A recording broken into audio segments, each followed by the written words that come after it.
Menstruation, a word replaced by punctuation. Blood the color of red and the uterine lining is red. For 5 days out of February, she is deemed unsanitary. Afraid to say its name, chained and restrained by rules ingrained in society's conservative conformist brain. She must pretend that it's not real, for fear that he could hear. She must be discreet and no one must see. It is an unspeakable disease. Instead of trying to uplift her, the disease lives hidden in whispers. It must be kept under wraps. This disease is a handicap. 800 million people menstruate every day. Yet, it's a subject that most women shy away from.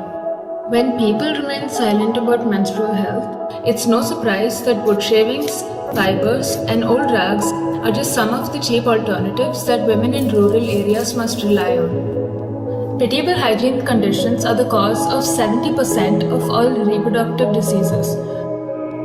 If the right measures are taken, lesser health complications will arise. Women will be able to take back the freedom they are entitled to.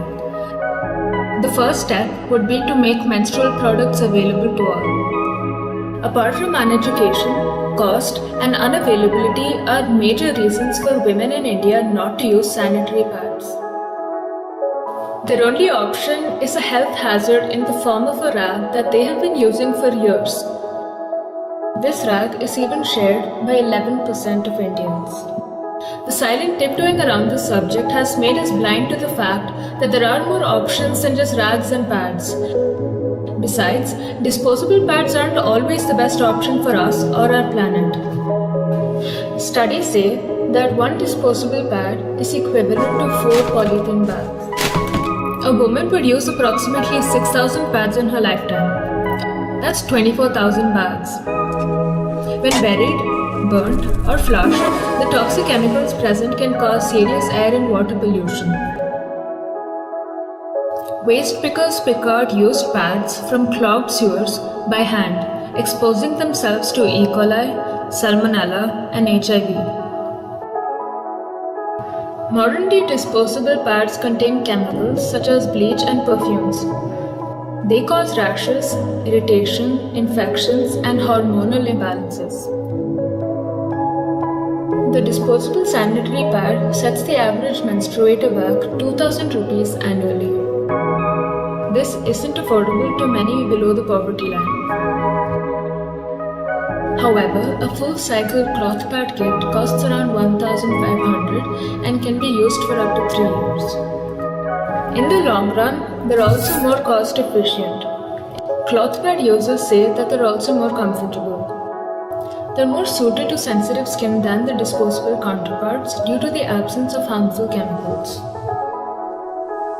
Menstrual cups, starting at just 200 rupees, can be used for up to 10 years.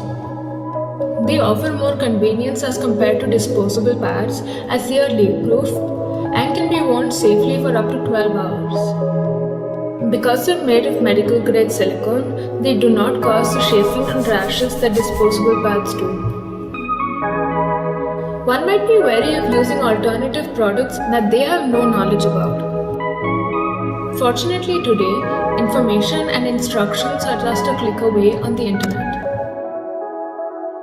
Women with at least 12 years of schooling are 4 times more likely to be using a hygienic menstrual product than those with no schooling at all.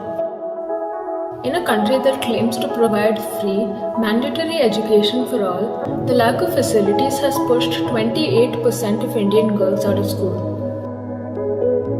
The price paid in the name of modesty and shame is health, education, and the environment. We will find solutions to problems only if we take the initiative to shed light on them. Take a step towards sustainability. The future of this planet is in our hands. Pass on this message. Educate someone you know about sustainability and alternative products.